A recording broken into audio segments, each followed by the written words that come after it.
Hello dreamers, welcome to the video. Today we're going to talk about DLC and how it receives an overwhelmingly positive reaction from the community. If you scroll through the comments, I scroll through the comments on my channel, or if you scroll on Reddit, literally every other post is how much people love the DLC. And today I just want to talk about it. I want to talk about what they did right. Why did this DLC receive such a overwhelmingly positive feedback? What did they do better than Eternity Isle? What can still be improved? And is there anything that can be done better in the Storybook Vale? Let's jump right into it and let's find out what makes the new Storybook Vale so great. By the way, I have a very ambitious goal to reach 40,000 subscribers by the end of this year. We have a little bit over a month to get there, and I need your help. If you're watching this video, and if you haven't subscribed yet, and if you're a huge fan of Disney Dreamlight Valley, and if you like DLC, if all of those things, at least even, you know what, even one of those things is true, you gotta subscribe. I think it's fair. I think it's a good deal. I honestly do. Y'all, I'm in love with the Storybook Vale already, and I'm thinking of moving my entire village to it. I love the wide open spaces. The colors are so beautiful. The music is so good. I know if I did move, that they're adding floating islands to main isle, and moonstone chests would only spawn there. I also Starpath duties will most likely be set to main isle, but I'm also so in love with the Vale, we can finally leave Mother Gothel and her obnoxious tree house behind. How do you guys feel about moving? Love this question. I'm gonna be honest. I agree with all the comments that people are saying. When I'm in Storybook Vale, it feels like home. I don't know how to explain it. I don't think it's just because it's new. I don't think it's because it's exciting. It looks different from what I'm used to. I think it's part of it. I think that's makes the feelings even stronger. But the feeling itself is there. It feels like home. It feels like what I wish the main valley was. For some reason, they managed to capture, somehow they created the perfect world in the Storybook Vale. And it's not just the bind. I feel like a lot of people are mostly in love with the bind, but I love other areas too. I love how they're so distinctly different from each other. In Main Valley, every single biome basically has green grass, and with a slightly different shade of green between Glade, Summit Plateau, Forest, Plaza. They all green. They all feel very similar. There are differences, but they're not as huge as the Storybook Vale. Storybook Vale feels like three completely different worlds, which is kind of funny because if you look at the items, if you look at the trees, most of them are exactly the same models. The bushes and the trees, most of them are the same model, just colored in different colors, yellow, blue, and red. And somehow, even knowing that, I still feel like when I leave one biome on Storybook Vale and I go to another biome, it's like I'm entering completely new world. The flora, the fauna, everything, the colors, the color scheme is so drastically different. The vibe of each biome is so drastically different. It's just incredible. I would love to move. I think it's possible to move, even though there's still going to be stuff to do in the main valley. I'm very much considering making my main base of operation in the Storybook Vale. Also, the floating islands, the beautiful thing about them is that they are accessible from anywhere. With fast travel, it takes the same amount of time to go there from the Storybook Vale as from the main valley. So I think I'll be moving to Storybook Vale. I think I'm still gonna decorate my main valley, but I feel like now the main valley and Storybook Vale are gonna be competing for my attention for sure. I'm sorry to say, Eternity Isle just never felt the same way. It was nice. It was new. I remember when I first discovered it. It was very exciting to walk around and discover it, but it always felt like a place that I just visit for a while just to do the quests and collect resources and bring them back home. It never felt like home, and the Storybook Vale does. That's all I have to say. I like the Isle biomes because a jungle and a desert are very cool in theory. In execution, the tiny rabbit's warren confusing jumble of a map made it so I never go there except for quests and never bother decorating. I'm gonna have to agree. The big open spaces that people are referring to in the new DLC is what I feel like makes the huge difference. If you constantly getting lost, I don't think I get lost in the new DLC, at least I haven't yet. Well, maybe a little bit, but because it's just very new. But it feels much more, I don't know, easy to navigate, and the open spaces just creates better space for decorating. It does kind of feel like a stage for quests and stage for new items. I don't know, it feels like something is missing in Eternity Isle. It's a great DLC, and I still recommend anyone to get it for all the items there. But I don't think I've seen a single comment of somebody saying, I'm moving to Eternity Isle, that's my new home. For some reason, it just doesn't feel like home. I don't know what it's missing. The Vale, however, is everything. It's magic. I absolutely love it, and I'm trying to savor the content by not rushing too much. I feel like even when we're done with the content, it's still gonna be so great. Another thing that I think that Vale did right compared to Eternity Isle is that it's not packed with new items. Like, for example, if we take a look at the collection, let's take a look at Eternity Isle, and let's go, for example, fish. We got 1, 2, 3, 4, 5, 6, 7, 14, 17 fishes. If we go to Storybook Vale fish, we got 8. It's less than half. We have 12 gems in total in Eternity Isle, and in Storybook Vale we have 8. Now, if you compare the foraging and the ingredients, I think it's about the same, but somehow Eternity Isle feels a little bit overwhelming. Maybe also because it's harder to navigate, and gathering all of these resources was a little bit cumbersome. Also, maybe the vibe of the Eternity Isle itself. The first biome when we start out is Ancient City, which is cool in theory, but it's not the most magical place. It's more, I don't know, more serious, more sciencey, and this place looks like fairy tale. This place looks like magic. This place just gives you hope and happiness. I don't know. I think they absolutely nailed the bind. It just, the first impression of the whole DLC starts in a bind. So if they didn't make bind incredible, I feel like it could alter perception of the entire DLC. And don't mind my blighting shot in here. This was insane. I remember them saying they really played with elevation in Eternity Isle map, which is great for them trying new things, but as a player they went a bit overboard considering you couldn't decorate the tunnels, caves anyway. It wasn't great for grind gameplay, especially with fewer fast travel wells. I agree, elevation is a great concept in theory, but in practice it does make things more confusing, and it does make it a little bit harder to decorate, or it makes it more challenging but also gives you more opportunities. I guess you can look at it from different perspectives, but it just in some places it interrupts the flow of the space, and all of these hidden areas like little tunnels, little rooms, little ruins, rooms in the mountains and all that stuff, it's all cool in theory, but it's like those are the places that are very hard to access and impossible to decorate. I love how in Storybook Vale we can decorate all of those places. I mean, there is no like little nooks and crannies. Everything is big and open. But even the places like ruins in Eternity Isle, we couldn't decorate anywhere. But here we can decorate anywhere in the library we want. So like that addition alone just makes it so much more user-friendly, and it allows you to customize it absolutely in every possible way you can or you want. Yeah, but I wish we had an option to move, if not have in every valley.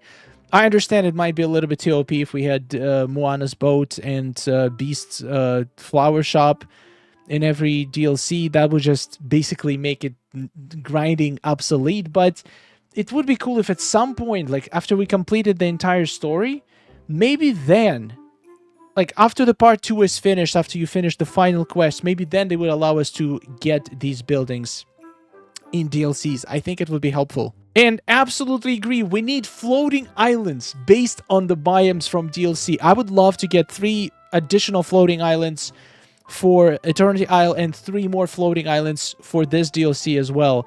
I think it's going to be great. I think we need more floating islands. That's all I have to say. I'm reading the comments, and I love how it's all of the three biomes get some love. Some people love the mythology, so they prefer the Mythopia. Some people like the bind for all the books and autumn colors. Some people like cute and purple look of the Ever After. It's like this valley offers something for someone. I mean, something for everyone. It's just incredible combination of the biomes. Storybook Vale is an A+. I'm not super far into the Vale, but seeing the bit I have, I think it's incredible. Beautiful design and music and aesthetic. I'm thrilled, honestly, and I can't wait to decorate and explore. This game keeps hitting it out the park time and time again, in my opinion. I know there is little things here and there, but overall the game has been worth every cent. That warms my heart. Sometimes I just go see the comments on Twitter for their social posts, and there's a lot of complaints about a lot of small things. Now, I can understand. I'm sure there are people who got absolutely terrible experience with Disney Dreamlight Valley. If you got some kind of a glitch in the very beginning that literally stop you from progressing, like there was glitches like that in Eternity Isle, there was glitches like that in the main game. But I haven't heard about any of these glitches in the new DLC. I don't think there is a glitch that can stop your progress. There is some bugs. There are some glitches. There is a glitch where certain certain magic duties don't count. Like, for example, clearing 3 Inkies doesn't seem to count at all. There's some crashes that happen if you pick up certain flowers in the bind. Once again, not a huge deal, because you now with 1 minute autosave, you don't really lose any progress at all, and you can just avoid those flowers once it happened to you once.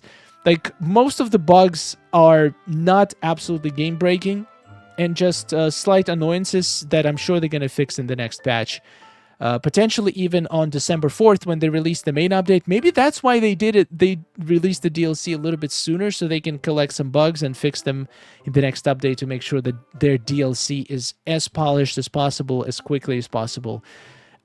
Overall, the amount of detail, the amount of effort that went into this DLC is incredible, and I cannot say anything bad towards Gameloft for it. It's fantastic. They did an incredible job, and they made a lot of people happy. Also, I feel like another plus for DLC is that the snippet catching mechanic, in my opinion, and opinion of a lot of people that I've seen, is that it's a better mechanic than time bending. It's just more fun, more engaging. There is actually certain like chasing critters is kind of fun.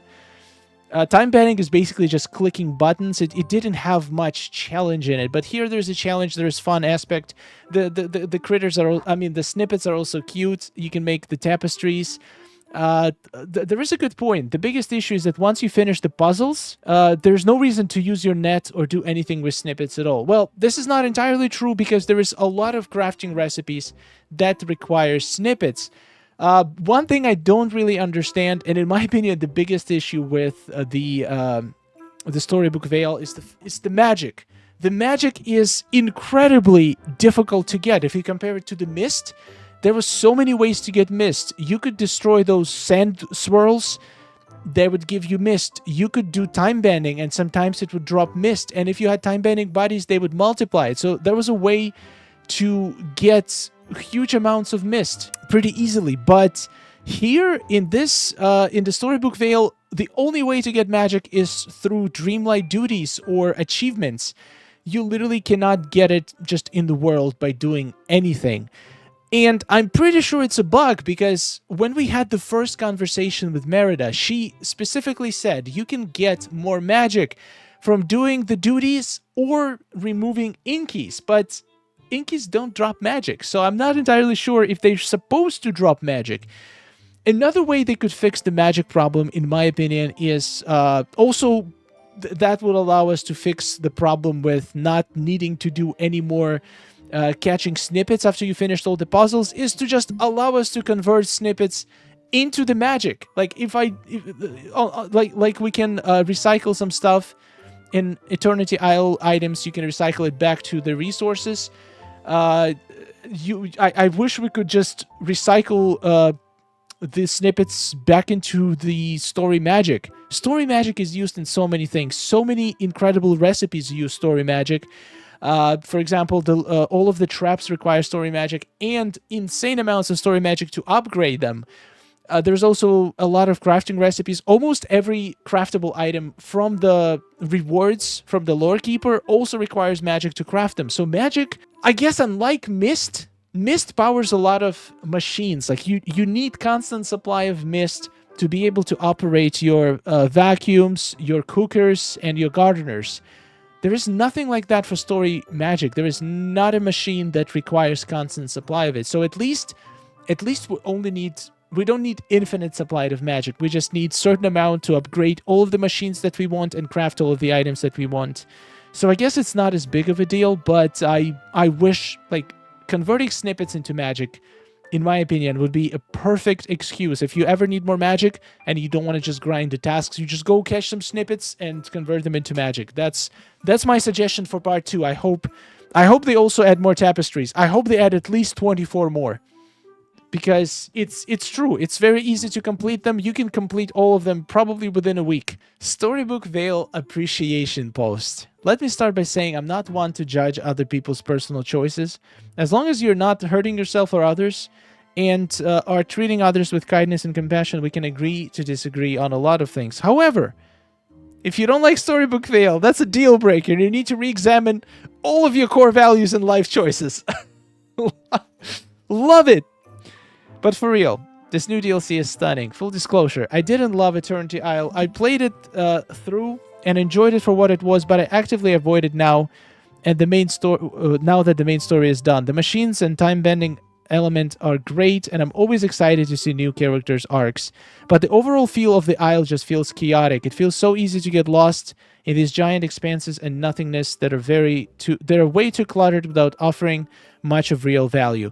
So I feel like I completely agree. I love Eternity Isle for what it gave us. I love all of the items that we got. I love the time bending mechanic, and I love ancient machines. Like, ancient machines alone is the reason to get Eternity Isle. But I will agree that the world itself, the biomes, the map, the Storybook Vale just absolutely blows it out of the water. It's not even close. It just wins by a landslide, in my opinion. And so far, in opinion of pretty much everyone that expressed this opinion. Storybook Vale is exquisite. It feels like the true Disney magic with the fairy tales. Exactly. Exactly. That's why a lot of people love it, because it has the fairy tale magic. It's literally called storybooks, so it's based on storybooks. That's something that almost everyone can relate. Now, sure, if you're a diehard fan of Atlantis, you're gonna love the ancient, the docks, like the ancient landing area in Eternity Isle, but basically that's only one movie. And jungle and desert, they kind of feel very generic. They're not related to Disney specifically. They're just places that exist in real world. However, the Storybook Vale, it created those magical places that literally feel like those fairy tales that a lot of us grew up with, and that magic in the area is stunning. Also, I think the selection of characters in Storybook Vale is very good. The way they did the characters also, like talking to Hades Merida, I feel like I'm talking to the character from the movie. We all know the game as a whole can be clunky and glitchy at times, but this new DLC seems to run very smoothly. The biomes are much more open while also having a warm and cozy feel. I'm a huge fan of the Supernatural franchise as well, and one thing I really appreciate about the inclusion of all the lore. Before Sam and Dean go on a hunt to face a bad guy, the only complaint I have is that I cannot also time bend here, so I can't get enough mist for my machines without ever leaving. That's a good point. I tried time bending, it doesn't work. I wonder if it's on purpose or if it's a glitch. I don't see why we shouldn't be able to time bend in the Storybook Vale, because the time bending pieces are not based on any biomes, so I wish we could. I wish we could. All of this to say a massive thank you to the developers who have clearly listened and responded to what the community has said and asked for. This new content is beautiful, perfect, and so worth every penny. Thank you for what I know was the insanely huge amount of hard work and dedication to giving us something great. You've really outdone yourselves, and we all appreciate you and all you do so very much. And thank you to this amazing community of players. Life is tough and the world is ugly sometimes. Dreamlight Valley is such a fun and beautiful escape. Though And the community surrounding it is such a huge part of that. I've learned so much from this sub, and I love reading threads here and seeing all the cool things you're doing in your valleys. That is such a wholesome post. Sophia, incredible. The world building. The colors are so rich, the critters are very cute and interactive, and it's not as confusing as shoved together as Eternity Isle. Yeah, the critters also very good choices. Like stuff like capybaras, monkeys, and snakes are good, but they're very generic. They're real animals that exist in real world. However, in this world, we have Pegasus. We have baby dragons. Well, I mean, owls. Owls do exist in real world, but the other two, they're so like they're completely fairy tale made up creatures, which fits the vibe of the biome so well. I told my daughters last night that playing one day, I already got my $50 worth. It's gorgeous. As an avid reader, I could not possibly love it more. I agree. I feel like I already got my money worth. So I still, like, I had 5,000 moonstones disappear. So what happened, if you have multiple accounts, make sure to claim the moonstones on the first account you opened the game on. So what I did, I opened it in my main account, didn't claim moonstones. Then I opened it in my second account, which is not connected to my other account in any shape or form. And somehow my moonstones went to that account instead. So I'm missing 5,000 moonstones from my DLC, and I'm not even upset. I mean, I am upset. I'm gonna contact the support so I can get my 5,000 moonstones, but still, like, even if I don't get those moonstones back, I'm just gonna... it's not gonna affect how I feel about the DLC whatsoever. Feel like they really took into consideration the comments and critiques of players. 100%. That's how you make progress. They did Eternity Isle. That was their first take on the DLC. They did an incredible job with basically having no prior information on what people wanted to see in the DLC. I think they did an incredible job. There was lots of amazing things in Eternity Isle, but then they took all the feedback from Eternity Isle and created a masterpiece in the Storybook Vale. And if that's just their second DLC, we still have a lot of places for boats in the Stardust Port. So imagine seeing next DLCs, how much more incredible they can be. I think the only way from here is up. I think they're gonna keep taking the feedback and improving them and making them even better, even though it's hard to imagine. Like, it feels like Storybook Vale is already perfect, but I think they can do an even better DLC next year. We'll see. What is it gonna be? There is so many posts. I've seen at least 50 posts, literally just posts dedicated to praising this DLC. I have never seen anything like this happen in Disney Dreamlight Valley. I have never seen the whole community unite behind some positive message and appreciation of the update. It never happened before. There was always, almost every update brought people who were very happy with it, and then there are some people who were not happy with it. I have not seen a single comment people saying, I played this, it sucks. I'm sure there is probably a few comments like this, but it's overwhelming how positive response to this DLC is. So I'm very happy. I'm very happy to see this. And I've spent lots of hours in my Storybook Vale, and I cannot wait to decorate this whole place. And I cannot wait to move there because it's flawless. It's absolutely flawless. Thank you so much for watching, guys. Don't forget to subscribe. 40,000 subscribers is so close. I can almost touch it. It's right there. Just need a couple more people. So if you haven't subscribed yet, check it out. Also check out Dreamer's Portal for some epic inspiration for your dream snaps. I'll see you in the next video. Thank you so much, all of our amazing supporters. I cannot wait. I'm probably going to be streaming much more from now on because there's just so much stuff to do in the Storybook Vale, and I want to get through all the quests before December 4th updates. So expect at least 1 to 2 extra streams per week. I think we're going to have a lot of fun. Thank you for watching. See you in the next one, and take care.